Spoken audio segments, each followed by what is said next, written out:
Hello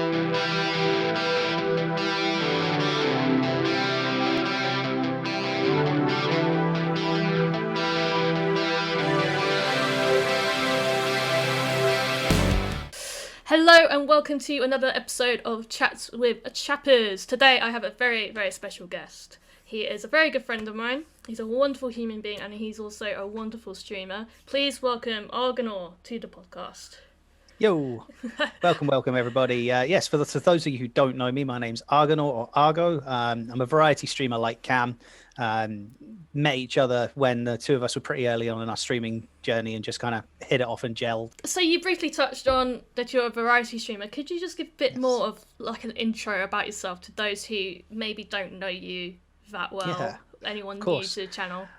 I am, when it comes to the kind of games I play, at the very least, I wanted to make a channel that really touched on the games that I like to play. So I tend not to jump into something just because everyone else is playing it.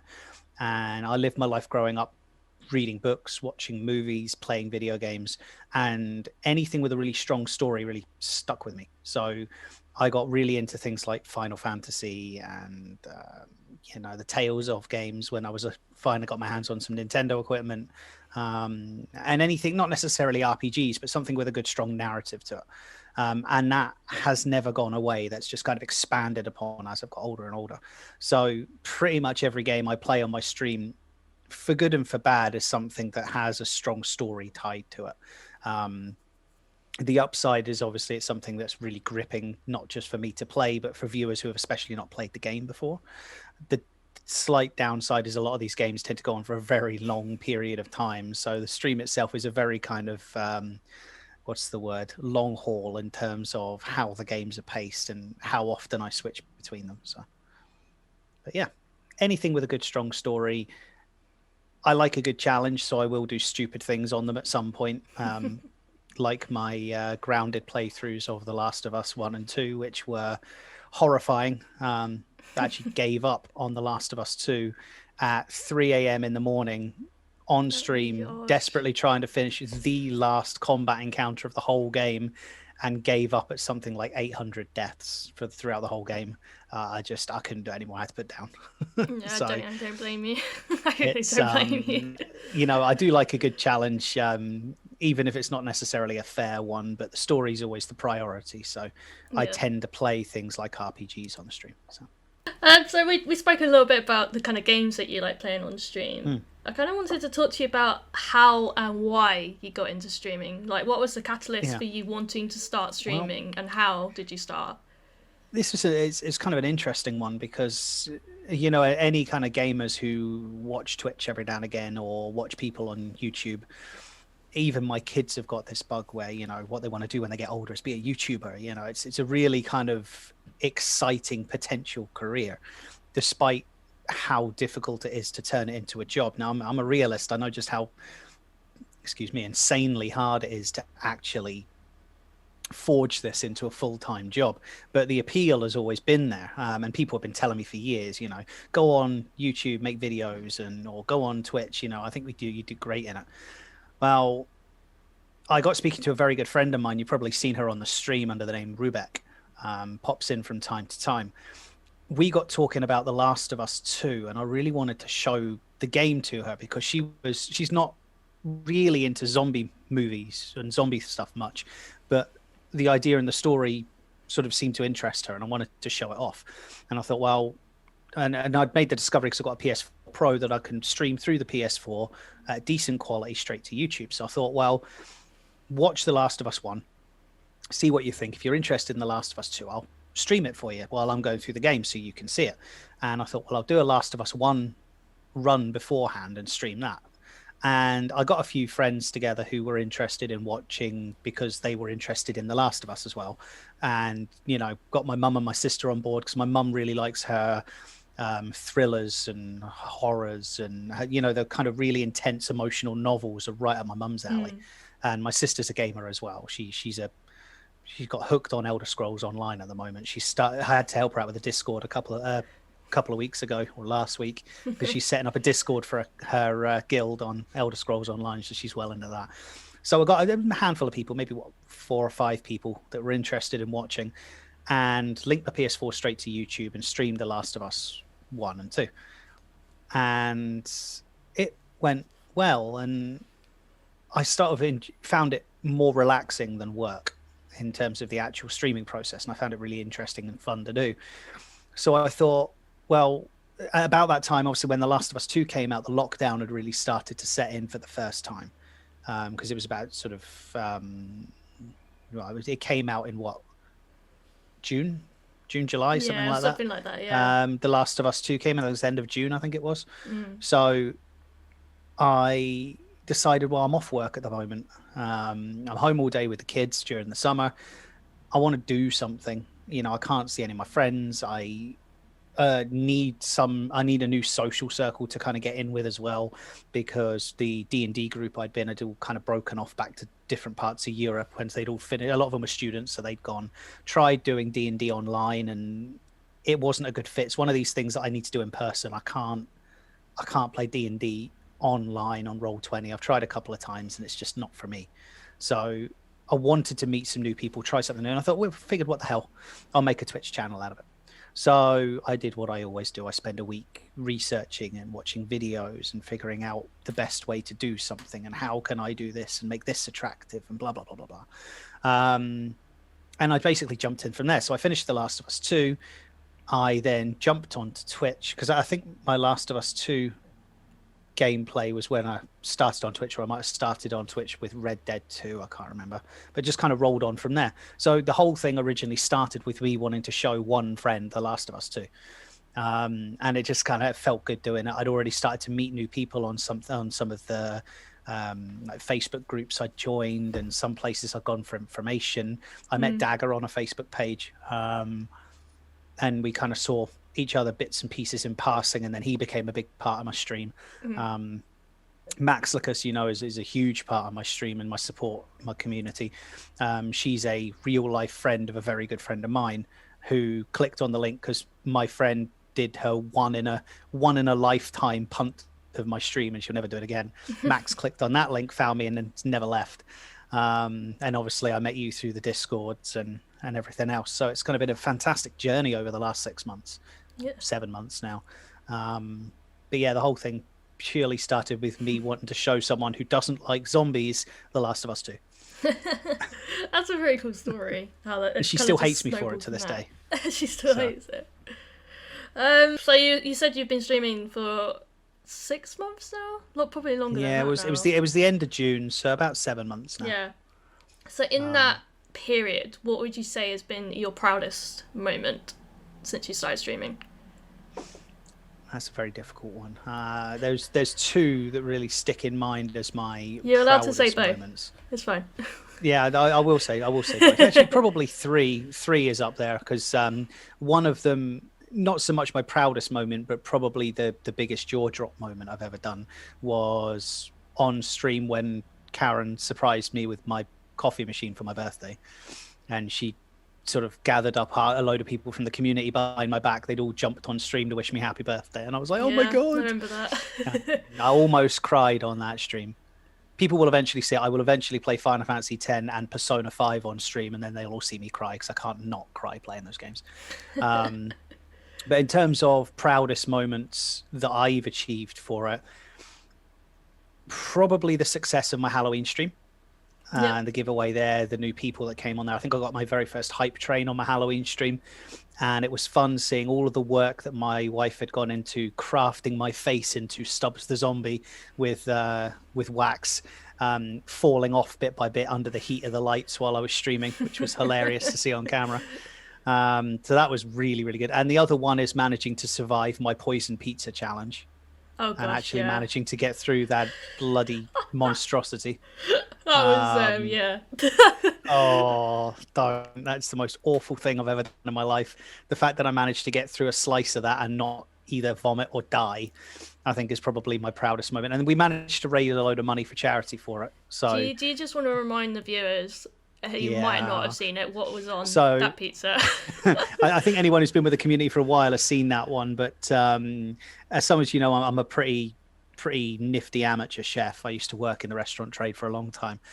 Love to cook and do the odd cooking stream. Well, my first cooking stream I wanted to do something special. It was back in November. I was raising money for Movember at the time. I was growing a proper kind of biker handlebar mustache. And I thought, well, my first cooking stream is going to be something fun. So I'll make homemade pizza, make my own dough, make my own sauce, make my own toppings.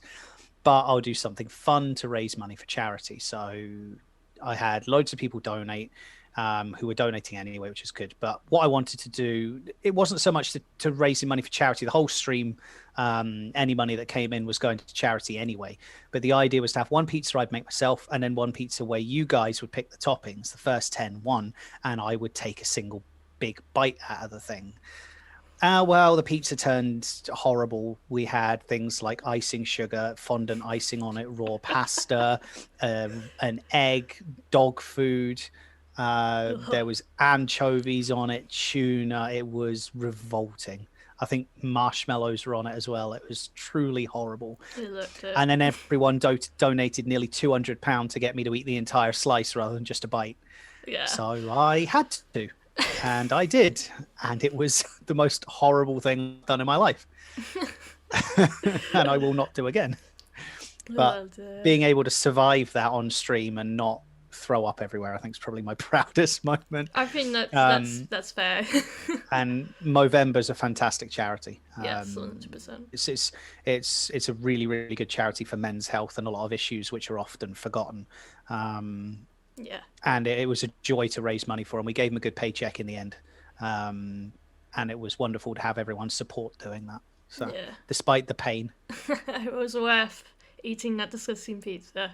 I have received the nickname Papa Pizza from one of my regulars. So it's going to stick with me forever, I think. I like that. So yeah, we touched on like the positive sides of streaming. Yeah. This could be looked at in a positive or a negative way, I suppose. But what do you think is the most important lesson that you've learned since you started streaming? That's a very, very difficult question to answer. There's a lot of lessons I've learned doing this, but I think the best lesson I've learned myself is to be a realist.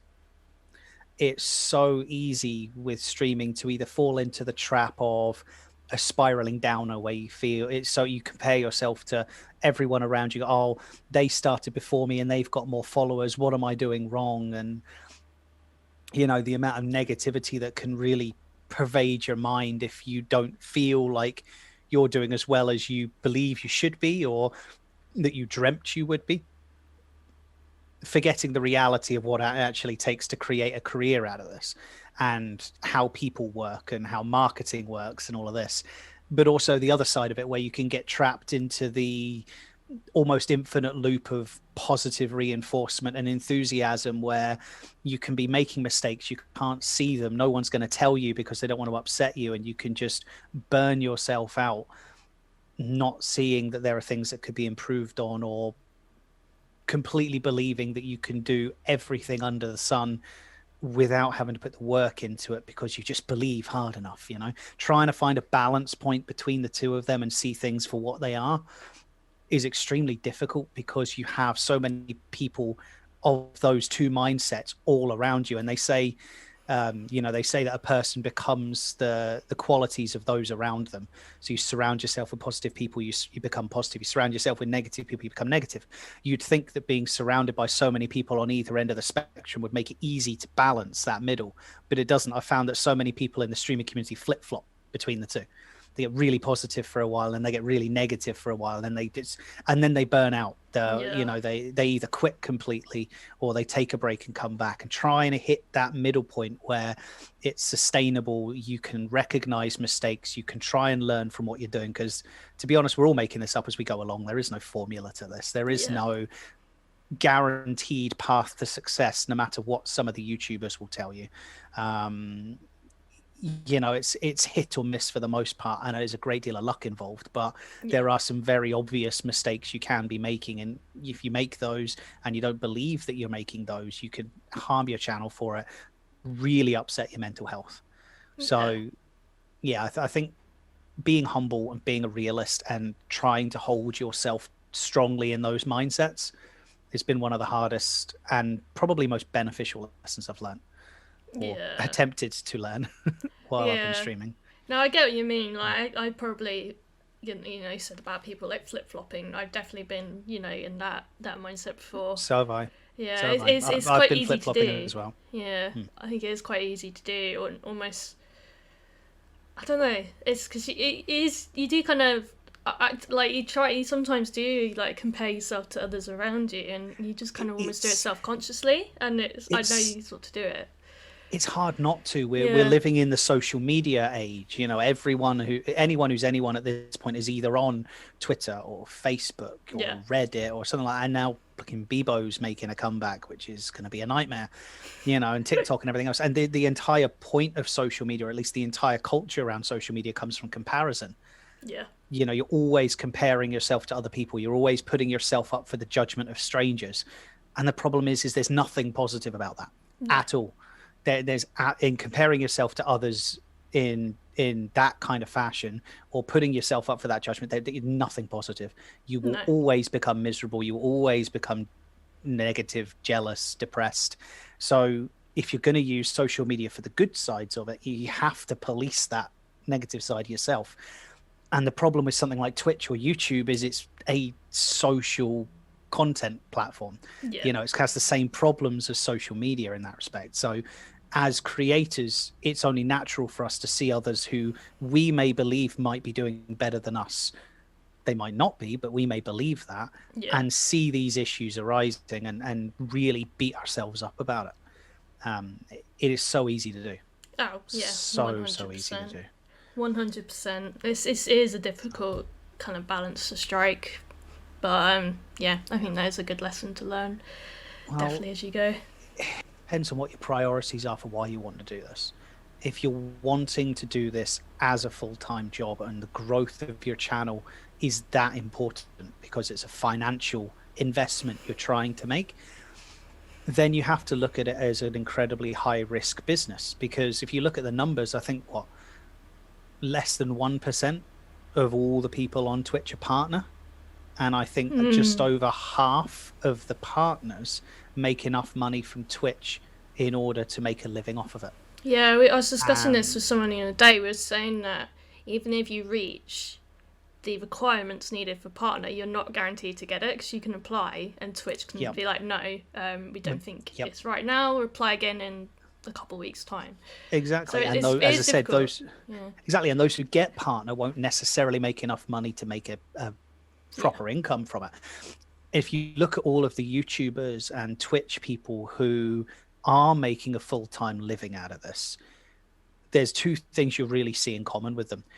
One, they'll be doing it for years, and I'm talking like 4, 5, 6 years, not 3 months. I know people who've got partner in 3 months, and Really? it's ridiculous. But it's either going to hit a wall and not continue, or they're not going to make enough money from it to make it their primary focus. Yeah. These people who have made it big, they're not only making money from Twitch, they're making money from Twitch, they're making money from YouTube, they're making money from Patreon, they're making money from merch, they're making sponsorship deals to give them enough of a passive income to be a full-time content creator. It's not as simple as staying on one platform and just doing it. I'd make this a career. I'd love to give up my day job and make this my career.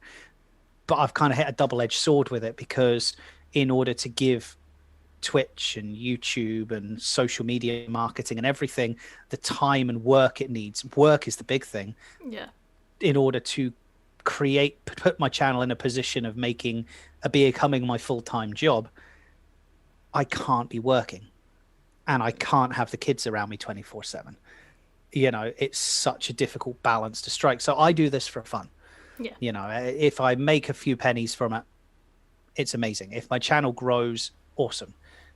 But I'm here for the community. I'm here for the people. I'm here to have fun with it. At least for now. So moving on, you briefly touched on YouTube, and you have just started as well your own podcast. I have. You and I were kind of discussing the idea at the same time, sort of coincidentally, that we were doing the same thing. Yeah. Would you like to tell the audience a bit about your podcast? Yeah. my podcast is called Argo Talks. The first episode is up on my YouTube channel just now. The next one is hopefully going to be recorded within the next couple of weeks, edited and up. I was originally going to be doing it every 2 weeks, but to be fair, at this point, I think once a month is more realistic, based on time and content and everything else. The reason I wanted to do this kind of thing is you know me well enough to know this, Cam. I love to debate topics and talk about things, whether they be controversial or really in-depth digging into games and stories and characters and that kind of thing. But I tried scripting reviews and trying to figure out how I could do these kind of things, because I wanted to say put reviews up on YouTube. That was the original plan. The problem I found is when I'm just talking to a camera on its own, I can't seem to get any momentum going or any real moving train of thought. I kind of just freeze up and my brain stops working. I seem to do better when I'm bouncing ideas off of other people and get an actual dialogue going. So I decided to do the Argo Talks just basically to help that, so I could get the ideas that I wanted to get out there for people, discuss things, debate things, but do it in an environment where I could actually get those ideas out in some kind of coherent form. And the great idea is, because I'll be having at least one guest in every episode, it allows me to bounce those ideas off. If we end up having different opinions on things, that's even better, because that forms a really good dialogue going, and you can actually dig deeper into those subjects because of that. So whether or not I'll end up doing interviews similar to yourself, I'm not quite sure. But at the very least, I'm going to be trying to do some real deep dives into games themselves. I mean, the first episode was about cyberpunk in the gaming industry, mainly because it's a hot topic at the moment. The next one that's going to be going up, I've got a couple of special guests all lined up ready for that, and that's going to be a really deep dive into the story, characters, and themes of Final Fantasy X. So if anyone's interested in that one, that'll be one to look out for as well. And what kind of ideas do you have going forward for other episodes, or are you just taking it one step at a time right now? Or what ideas do you have? I think one step at a time is probably the best thing. I have a big handful of games that I'd love to really dig into.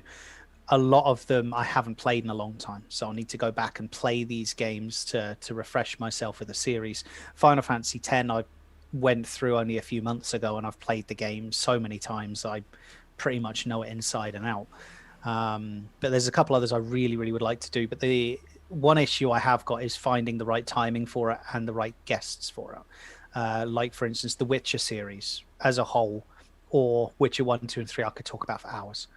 But my first podcast was on a CD Projekt Red game, so the last thing I wanted to do is go back and do a CD Projekt Red game. The next game series I'd like to look at is The Last of Us.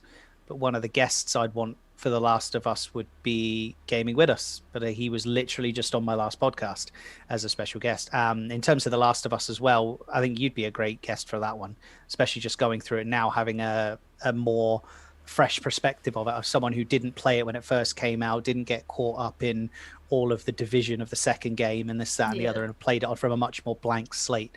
It'd be good to kind of get both ideas on that, but that's where the kind of pacing element comes in. So I wanted to pick something away from that, so I'm not doing the same sort of company or the same sort of game over and over again, and it's a case of finding a guest for it. Luckily with Final Fantasy X, I've got a couple of Final Fantasy and RPG nuts in the community, so I've got a couple of them, and my good friend Dagger, I've already mentioned, is very likely to be there when I do my Dragon Quest XI deep dive, which will be on there at some point. So nice. For the most part, though, I'm taking it as it comes. Yeah, that sounds exciting though. That sounds very exciting. Wait for the next controversy in the media, and then we'll talk more about that as well. So that's the thing with kind of the podcast you're going around, I guess, with any new things that happen. It's probably bound to be a load more games that are going to get postponed this year until next year. The Hogwarts legacy game's already been won. So you might get some opportunities from that, I think. We will see. I mean, I'm trying to. I actually brought this up in the last podcast because of how much of an issue leaks are just now, especially unwarranted ones. I try to stay away from some of the development news of particular titles, especially if I'm interested in it, just in case something flies out about that. Yeah. So, but we'll see what comes up. The biggest controversy at the moment with the current platform, apart from Cyberpunk, is the PS5 stock availability and the Xbox Series X stock availabilities. Yep. But everyone knows about that. There's nothing really to debate there apart from Sony and Microsoft pull your finger out. So that's fair. You know, fair enough. I guess now we kind of touched a bit on gaming as well, and I mentioned about Hogwarts Legacy. It's already been, postponed until next year. Unfortunately, that was a game I was really looking forward to. It's unfortunately, yeah, it's definitely one that caught my eye. I'm not a Harry Potter fanboy by any means, but some of the setting that was created was really, really good, and the idea of an open world sort of Hogwarts game I thought was a fascinating idea. Yeah, it's something I know the Harry Potter it's just it, the Harry Potter community has been crying out for this kind of game for years now. Yeah, so it'll be good to see what they do with it at the very least. Yeah, definitely something I'll play, that's for sure. So looking forward to this year. I mean, it is obviously going to be difficult to know what is definitely going to be coming out and whatnot, but what are you, at this current moment in time, at this time of filming, what are you currently looking forward to game-wise this year? More than anything else, that would be Horizon Forbidden West. Yeah. Hands down. I am a massive fan of Horizon Zero Dawn, which is a game I came to late, but I got a PS4 late. I didn't get a PS4 until the PS4 Pro had already been out for a while. So, I mean, the PS5 is out now. I've had my PS4 for maybe 2 years. So really late in the cycle. So I had to go back and play a lot of games. And I never had a PS3. So things like The Last of Us, I played late, and that got really under my skin. Exact same as I'm going through right now. Well, the issue I had with it is my Xbox 360 was fine. PS3s were still expensive, and there's only a handful of games on there that I wanted that I can't get on the Xbox. Wasn't enough to justify a new console. And there were a good amount of games on the PS4 I wanted, but at that point in time, there was so much going on in my life, it just sort of became at the back of my mind.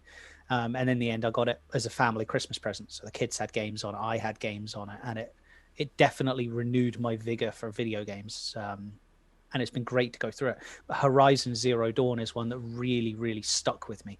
Fantastic game. Brilliant example of an open world, and it's similar to The Witcher 3 in a sense. It was done by Guerrilla. It was done by a team that hasn't made open world games before. You expect it not to go well and not to work, and it turned out to be an absolute masterpiece. And I can't wait for the sequel. I mean, I'm unlikely to get my PS5 until like this time next year or Christmas this year, depending on the supplies, depending on whether or not a PS5 Pro is out at that point, because I'll likely try and wait for the Pro model, because I can see the advertising now. PS5 Pro now with storage space. Yeah. But we will see. But it depends whether or not I get my PS5 this year. I'm not sure. But one game I'm really got an eye on for this year is Horizon Forbidden West. The trailer looks amazing. The continuation of the story I fell in love with will be absolutely incredible. And if they can put Aloy on a flying machine, then I'm happy. Flying mounts would make everything better. The other one I got my eye on is Final Fantasy 16, because it looks like they're going to return to form a little bit. In terms of the setting, go back to a kind of real medieval fantasy idea. But I don't know if that's guaranteed to come out this year or if that's going to end up being delayed like everything else. Persona 6 is another thing I'll be on the lookout for, but I don't even think that's been announced properly yet. Atlas are still milking Persona 5 for all it's worth. Yeah. Don't blame them. It's difficult times right now. I like to know what's definitely coming out and stuff. So what is your... I'll make this a little bit easier for you. What's your top 3 favourite games?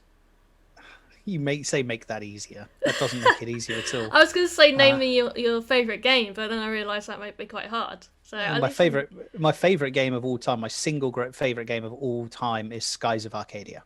Okay. Nice. It's an old RPG from the Dreamcast era that got ported to the GameCube. I actually have a copy of it on my shelf, which I'm not letting go of for any reason. The GameCube version now like goes for nearly 100 quid. It's not easy to get your hands on, but it is by far my favorite game of all time. It's a turn-based RPG, like typical JRPG format, but you play a sky pirate.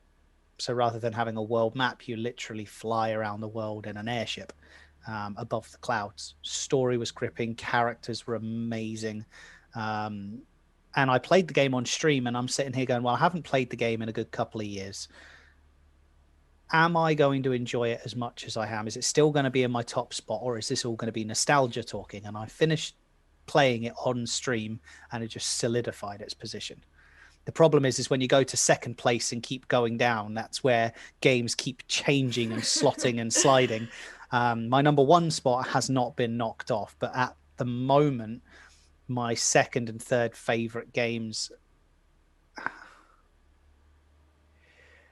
it's got to be Kingdom Come Deliverance, because that's one of the best gaming experiences I have ever had in my life. And that's only recently. That just shot right up to the top of the list. And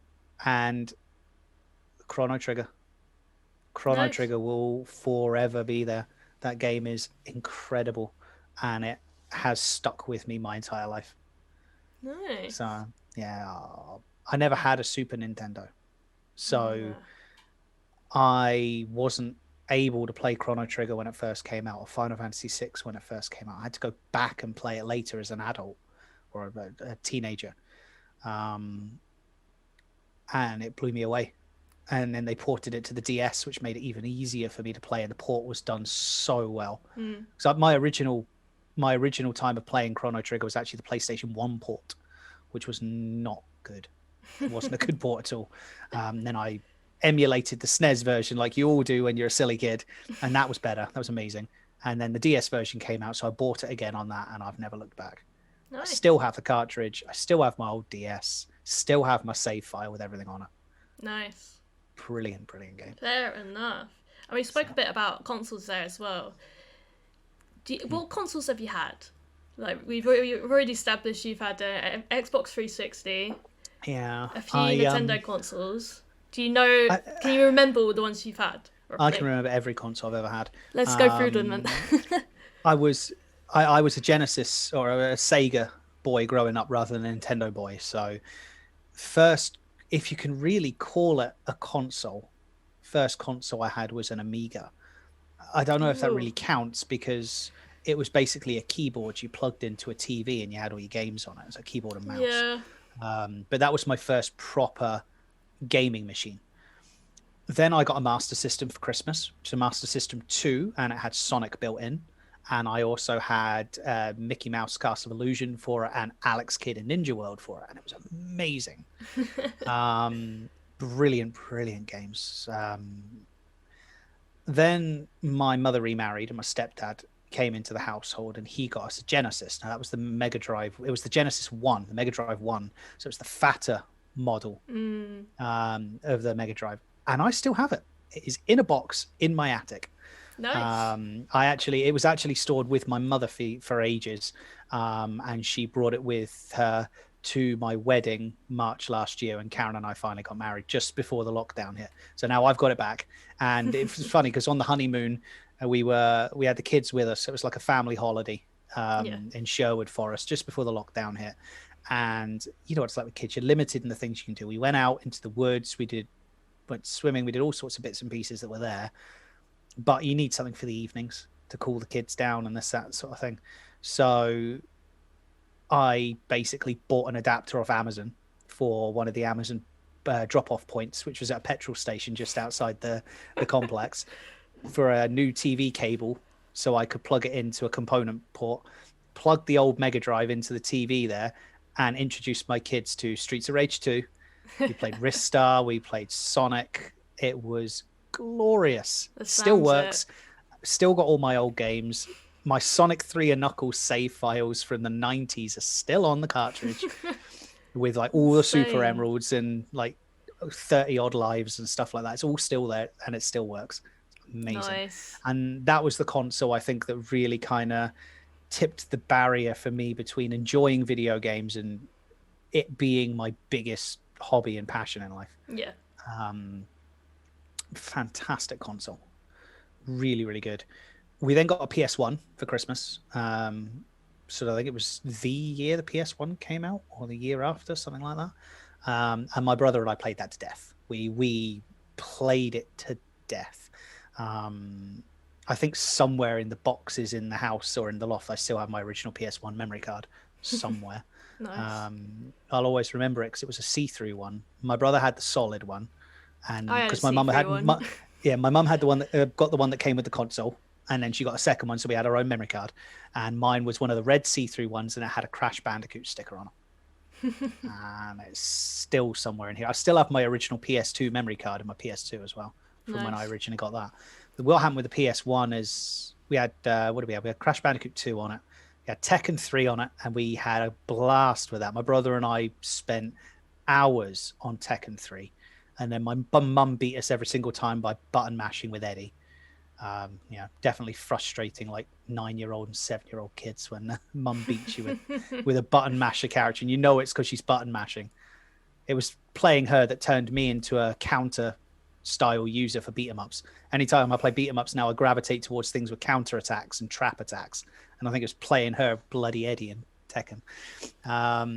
But we had all sorts of fun on that. Abe's Odyssey and Abe's Exodus we had on that. Skull Monkeys, which I did on stream recently.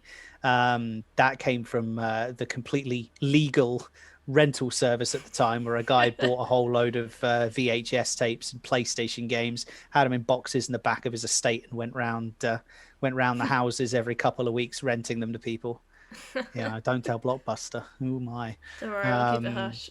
Well, we rented it like 4 weeks on the trot, so in the end he gave it to us, which was nice of him. So yeah, it was loads of that. And what actually happened with the PS1 is the PS1 died, which I had a bad habit of doing. So at that point, I was 13, something like that. I was doing a paper round. So one of the first things I bought for myself after I was putting money in my own pocket was a replacement PS1. So I bought that with my own money, and because I remember buying it, because when I bought it, I also bought the Spider-Man game for the PS1, the one where Electro's the bad guy. Nice. I loved it.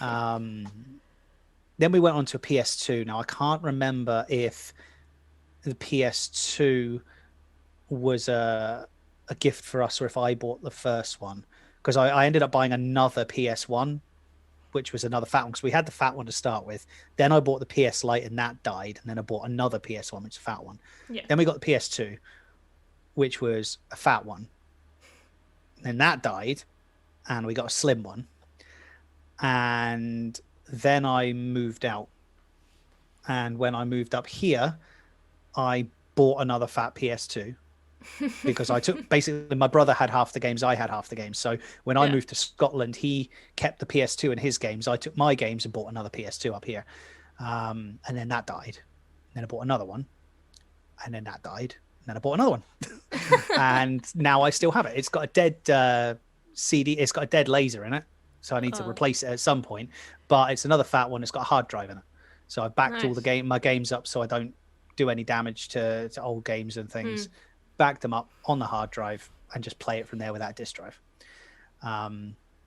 So that was me for a long time. I mean, we got a Nintendo Wii, which was the first real Nintendo console we got. Because I had Skies of Arcadia Legends, the GameCube port, and I wanted to play that. Because I did have a Dreamcast as well, but I never owned a Dreamcast. I borrowed them off friends for a while when I had with college. I borrowed a Dreamcast and gave that back. That was where I fell in love with Skies of Arcadia. So when I was up in Scotland at this point, I'd got my PS2, had bought a Nintendo Wii for the wife and I, and we borrowed some GameCube games off a friend of mine one summer. He went back to Northern Ireland for the summer, and the two of us were staying in Scotland. So this was in my second year of uni, or at the end of it, when my wife was staying up with me. So he let us borrow Metal Gear Solid Twin Snakes and Ocarina of Time and a few other things. And we were just playing on the Nintendo Wii.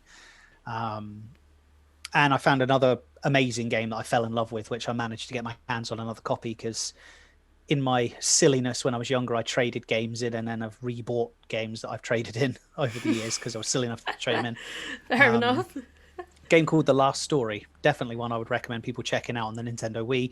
Extremely hard. Hold off. Had a very short print run, and again, the games go for 100, 120 quid now. Oh, wow. So I would definitely recommend you play it if you get a chance.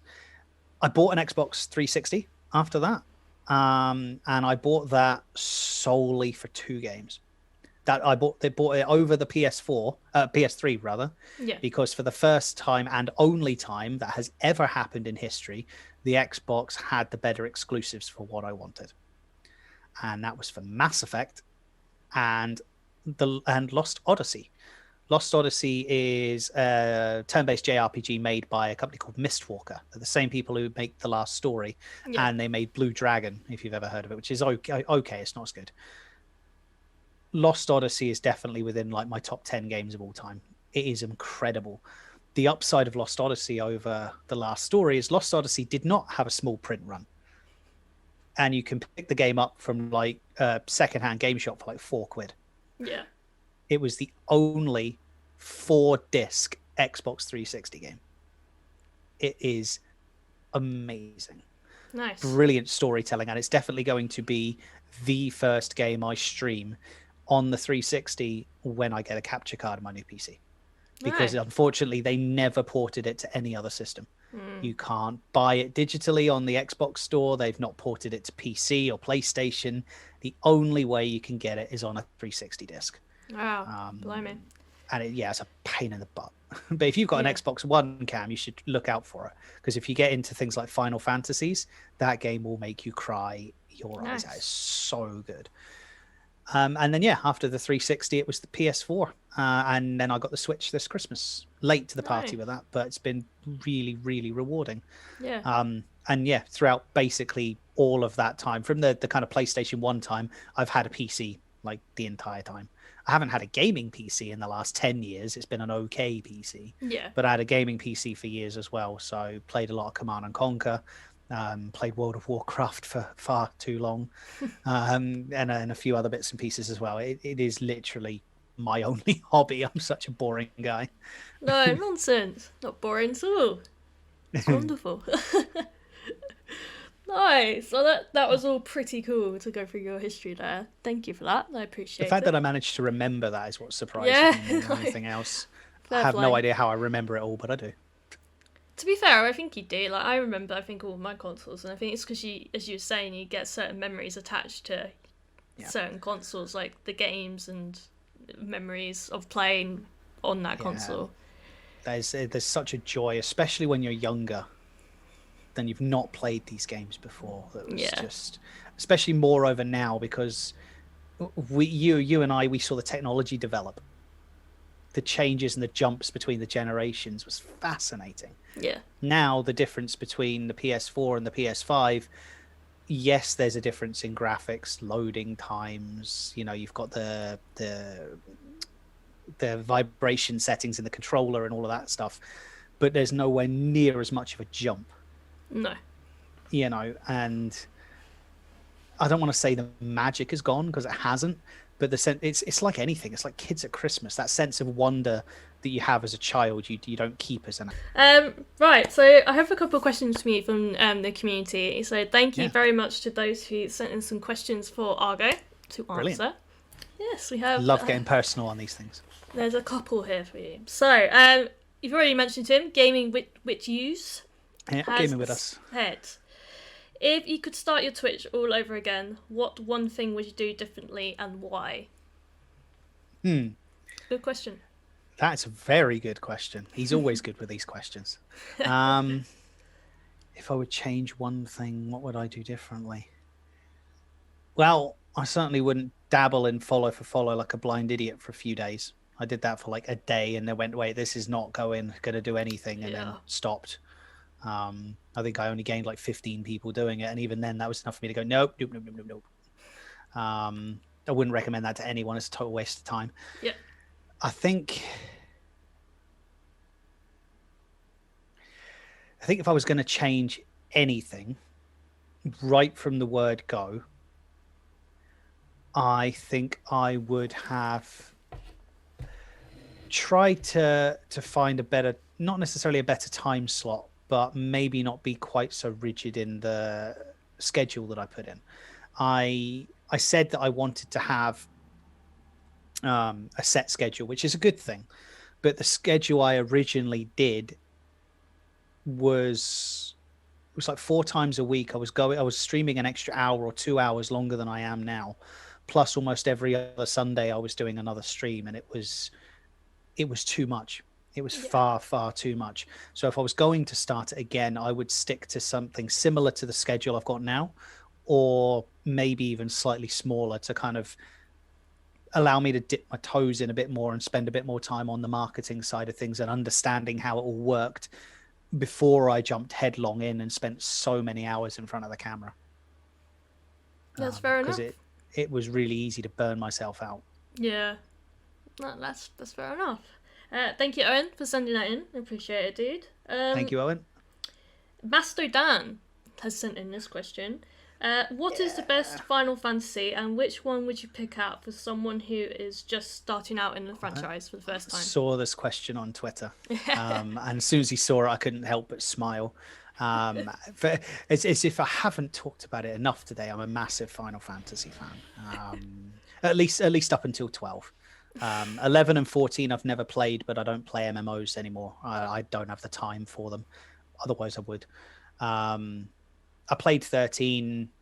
It was okay, but just not good enough for me to play the sequels. And I haven't played 15 yet. I will. I want to. But there was enough about it that I heard that it stopped me playing it. The biggest thing is the game is still not finished. Yeah. They released a broken game. They released an unfinished game. And they still haven't finished it. The final version of the game with all the DLC they ever made for it still doesn't give you a finished product. So I've been really reluctant to spend my money on it. In terms of the older Final Fantasies, where the real kind of heart lay, where the real magic was, the first 3 games are just good games and are really hard to get your hands on in a format that doesn't make it really bad. Some of the ports are okay, some of them are awful. The original ones have problems, but when you when you get to Final Fantasy 4, that's when they started making masterpieces, right? 4 all the way to 12, you're talking about top tier gaming.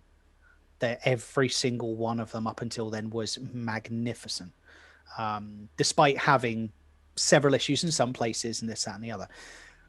In terms of which is the best one to start, what you want is, you have to understand that none of the Final Fantasies, apart from like the extra sequels they did, are linked in any way. Apart from, I think they've loosely connected them all together now, but they are their own entity, so you can technically start on any one. But throughout Final Fantasy 1 up until 5, they had a particular mindset in how they wanted to do the game. It was very sort of wizards and dragons and that kind of idea, and like the warriors of light and the crystals and things like that, which was really, really good. After that, they started to add more of a technological edge to it and go more steampunky in places and almost cyberpunky in places with Final Fantasy 7 and that kind of thing. And then 9 brought them back to their roots. 9 was the last one released on the PlayStation. It was the last one that had the basically like the original Final Fantasy team still heading up the team, which is like Hironobu Sakaguchi, Nobuo Uematsu doing the music, that kind of thing. And then they started to separate, and then that's when Nomura started to really take control of the series after 9. So Final Fantasy 9 is like a love letter to old Final Fantasy. So if you were going to start anywhere, there's 2 I will always point people to. One is Final Fantasy 4, because the game is magnificent, but there's a particular version you'll want, because the SNES version has problems. They did a DS port, but the DS port is so difficult it will put many people off. However, they ported the DS port to Steam. So if you get the Steam version of Final Fantasy 4, what they introduced was a difficulty setting. So you could turn the difficulty down a bit. Okay. That is possibly the best starting point for anyone who's not played Final Fantasy before. It's Final Fantasy IV, the Steam version. Other than that, I'd definitely say 9. I don't know a lot about the particular extra versions, but I would say just get the Steam version because, one, you can mod it, because that's always a good thing. But the Steam versions of Final Fantasy, like, overall tend to be very, very good. But 4 and 9 would be my starting point for anyone because the system is simple. It's really intuitive on how to play. The stories on both of them are incredible, and they don't get too complicated. When you get to Final Fantasy VII and you have the materia system, which can get a bit complicated, Final Fantasy VIII has the junction system, which broke people's brains in places on how to figure out how this works. And then you get to Final Fantasy X, and the sphere grid system was a stroke of genius, but having you manually plot out your own stat growth for someone who's never played the series before or ever played an RPG before, it's going to be one of those things that puts them right off. So I definitely recommend Final Fantasy IV or Final Fantasy IX as your starters and get the Steam versions. Definitely. Awesome. Thank you very much, Dan. I hope that answers your question. So you know where to start yourself now, Cam. Yes, I do. I do indeed. When I get through my backlog of games, that is. Cause it's currently I know that backlog. And then the final question we had. This person actually wanted to remain anonymous. Oh my. So you can guess who it was. Meh. They ask, which direction do you see your brand going? Are you focusing more on what you enjoy, or is your focus on the growth of your brand? A little bit of both, to be fair. I don't want to stream something I don't enjoy playing. There's a lot of games that I haven't played throughout the years, either for not enough interest to pick it up, or, as much as I hate to admit it, prejudgments on those games from a distance or from what other people have told me. And because I've always had a backlog, I've always had something to play or something I've been looking forward to, they've just slipped under the radar. So playing these games on stream is not a bad thing. But if I find that I'm not enjoying it, I won't continue. And I won't play games just to increase the viewership. If I say, oh, well, that game's doing extremely well, we should play that, it's not going to happen.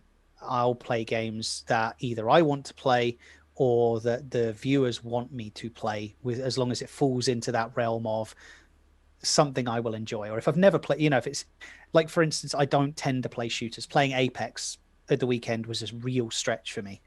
Though the few games that I played in those couple hours, that was enough for me for the next month. I tried playing Warzone, it bored me to tears. It's not my thing at all. But I finally gotten over my hump with first-person RPGs. So if people want me to play something like Skyrim or Fallout, I can start looking into those without having the prejudgments I had before. I just need to have the money to buy the game. But I have all the BioShocks from the collection, so that'd be an interesting one to do at some point. It's going to be down to the viewership. I'm interested in growing my channel. I would love to meet new people, have it become more popular, try and entertain more people. As much as the reality is hopefully make more money off it, because that helps me create better content. Everything I'm not making a lot from it. No one is at this point. But anything I'm making from it is going into buying a new gaming PC, because that will massively expand the amount of games that I can play on stream for you guys. But ultimately, I'm doing this as a hobby because I enjoy it. So it's games that I enjoy and games that the community likes me to play, because we can discuss it. I can play the things I haven't played years ago that I should have played, things like that. But no, I won't be playing anything I don't enjoy just to try and make the stream grow better. It'll make me miserable doing it. And to be completely honest, streaming is one of the things that's helped keep my mental health in a relatively good place throughout all the stresses of lockdown and work being a pain and not being able to see people and this, that, and the other. I don't want to jeopardize that positive mindset I get from streaming. Yeah. Well, thank you. And we're coming to the end now of the episode. Just before we go, Argo. Yes. Would you like to tell our lovely viewers of where they can find you on stream and when you are Yes. streaming? Absolutely. The lovely thing is I managed to get my name on Twitch without any additions to it. So you can find me at twitch.tv/Argonaur. My address on YouTube is still my old URL, and I can't change that until the stream until everything gets bigger. But just search Argonaur in on YouTube, you'll find me, because the branding is right, but the URL is different. You can find me on Twitter and Facebook as well under Argonaur, or argonaur.gaming on Instagram for the very few times I post pictures of my dog on there. So yes, mainly on Twitch, occasionally on YouTube, always on Twitter saying something stupid. So. And what days do you stream on, and what time can our viewers find you? Yep, I stream on Monday, Wednesday, Friday, and Saturday evenings, and I start at 9 o'clock UK time, so 9 p.m. GMT, and I normally stream until about midnight. If I'm really getting into the game, it's really busy, everyone's having a great chat, I'll stream longer. If it's dead and I'm feeling tired, I'll stream a bit shorter, but usually about 3 hours. Awesome. Well, thank you very, very much, Argo, for appearing on this episode. It's been lovely chatting with you. Yeah, it's fantastic. Thank you for having me. Welcoming time. And thank you everyone for watching. I hope you really enjoyed this episode. Please stay tuned on my YouTube channel for any further episodes coming up with any more streamers. But for now, take care everyone. Stay safe out there, and I'll see you all soon. Bye-bye. Peace out.